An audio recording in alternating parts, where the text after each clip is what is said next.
If you have received a phone call from your own number, do not call back. This is not a telemarketing glitch.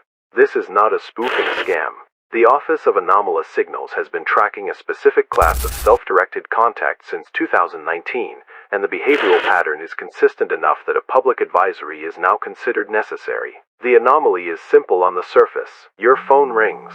The caller ID displays your own name and number. You answer, or you don't. Either way, something has already changed. In documented cases, the caller does not speak immediately. There is a pause, between 3 and 7 seconds, followed by the sound of breathing. Soft, measured breathing.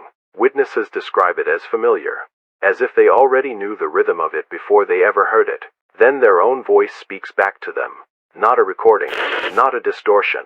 Their voice, at their current age, saying something they have not yet said. We need you to understand what that means.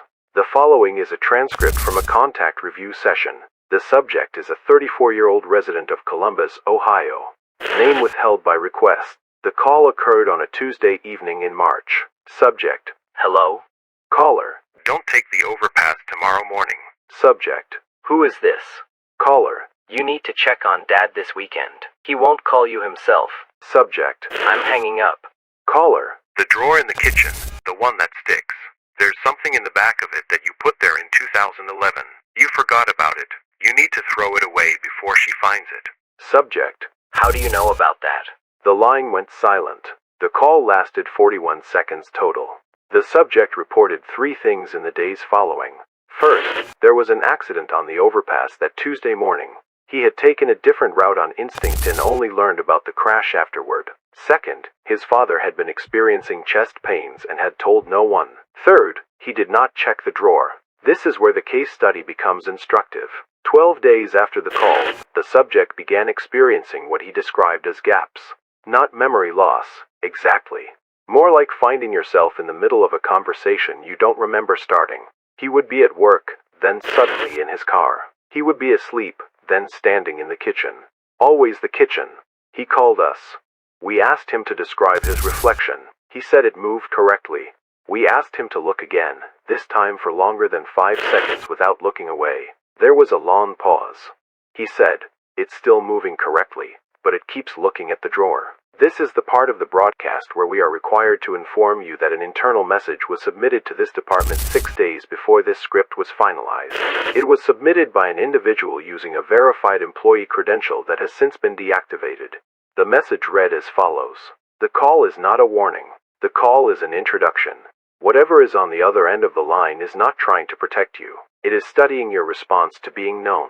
How you react when something understands you completely tells it exactly how much access you have already given it.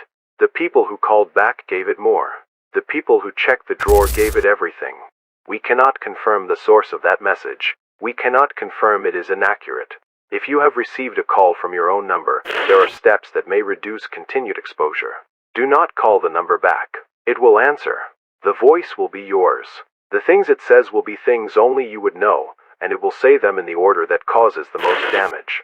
Do not discuss the content of the call with people you love. The anomaly appears to use your known relationships as reference points. The more context it gathers about your connections, the more specifically it can replicate them. If you begin experiencing gaps in your continuity, moments where time has passed without clear memory, remove yourself from familiar environments temporarily. The anomaly appears to have reduced function in unfamiliar spaces. Do not check the drawer. Whatever object was mentioned to you, wherever it is, leave it where it is. The subject in Columbus was interviewed a final time 4 weeks after initial contact. His answers were calm and detailed. His memory of the case was precise. His affect was entirely normal. The interviewer noted one irregularity in the session file. The subject kept glancing at a kitchen drawer in the background of the video call. He didn't appear to notice he was doing it. When the interviewer asked him directly, "Have you checked the drawer yet?" the subject smiled. He said, "I don't have a drawer like that." But in the footage, you can see it clearly behind him. The handle.